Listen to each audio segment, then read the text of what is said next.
মাটা শোন না কি মা মা হচ্ছে আমি, তুমি না। আচ্ছা, দুদিনের বুড়ি সে আবার মা।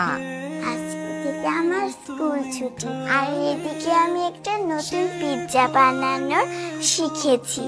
কোনো কথা না, তুমি আমাকে হেল্প করবে। অবশ্যই করব মা।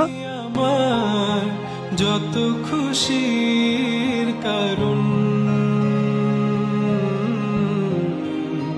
বলো তোমার মতো করবে কে। সর্বনাশ, আবার এক্সপেরিমেন্ট। বাবা তুমি আমার বেঁচে থাকার। হ্যালো আপামনি। বাবা কই রে? খালেদান তো ঘুমায়। আচ্ছা শোন, তোকে যে বাজারের লিস্ট দিয়েছিলাম, বাজার ঠিকভাবে এনেছিস তো? আনছি তো আপামনি। খালেদান কিন্তু প্রতি রাইতে সেই সময় লুকায় মিষ্টি খায়। শোন, বাবা ঘুম থেকে উঠলে বাবাকে বলিস আমাকে একটা ফোন দিতে। মা, সম্পূর্ণ লিস্ট করে ফেলেছি, আর কিছু লাগবে কিনা একটু দেখবেন। অলিম্পিকের হাইল্যাক্স 2 প্যাকেট। হ্যাঁ, দুপা দুপা এগিয়ে তোমার হাত ধরে পথ বাবা দেখো, এটা একটা পাখি। তাই সুন্দর পাখি। এটা কিন্তু ঠিক করে দেয়। তুমি একা শোয়েছ, বুঝতে দাওনি কিছু। আজ আমি হয়েছি বড়, নিজের মতো করে বুঝি। বাপ মেয়ে যখন একসাথে থাকো, সারাটা বাড়ি মাথায়, আর পুরোটা বাড়ি আমার সামলাতে হয়। Sorry boss. হ্যালো বাবা, কেমন আছো তুমি? ভালো আছি, তোরা কেমন আছিস? এই তো বাবা, ভালো আছি। ও বাবা, তুমি নাকি আবার মিষ্টি খাওয়া শুরু করেছো? মিষ্টি খাই? কে বলেছে? রহমত। যেই বলুক, এমন করলে কি চলবে? আমি যে তোমার জন্য টেনশন করি তা তুমি বুঝো? না মানে আচ্ছা ঠিক আছে ঠিক আছে, আর খাবো না। হ্যাঁ রে, তোরা কি ঈদের পর জামাইকে নিয়ে একবার খুলনা আসবি নাকি? কতদিন টুনিকে দেখি না। দেখি বাবা, ও যা ব্যস্ত। না না, আমি বলেছি বলি আসতে হবে না। তোদের সুবিধা মতো আসলেই হবে। আচ্ছা বাবা, তুমি এখন ঘুমাও, রাখলাম বাবা।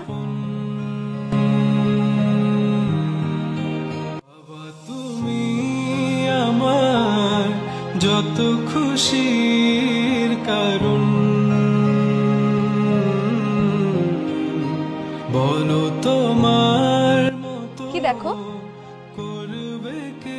ভাবছি টুনিকে কখনো বিয়ে দেব, আমার বাবাও তাই বলতো। আর দিলেও ঘর জামাই রাখবো। তোমার ইচ্ছে। কারণ নেই তোমার মতো কেউ এতটা আপন।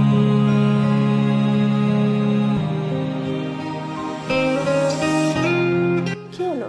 কই যাচ্ছ তোমরা? কি ব্যাপার, কই যাচ্ছ?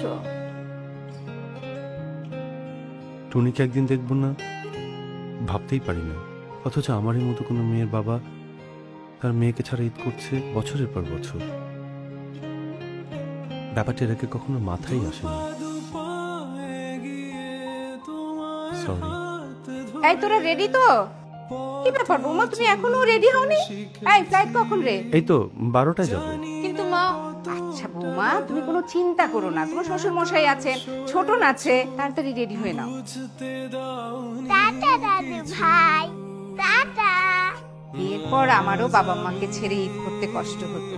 আর এই লোকটা, কখনো বলেছো চলো এবার তোমাদের বাড়িতে ঈদ করি? বললাম তো সরি, চলো। জানতে কত কি ভুল করেছি, তুমি ক্ষমা করো আমায়। বাবা তুমি আমার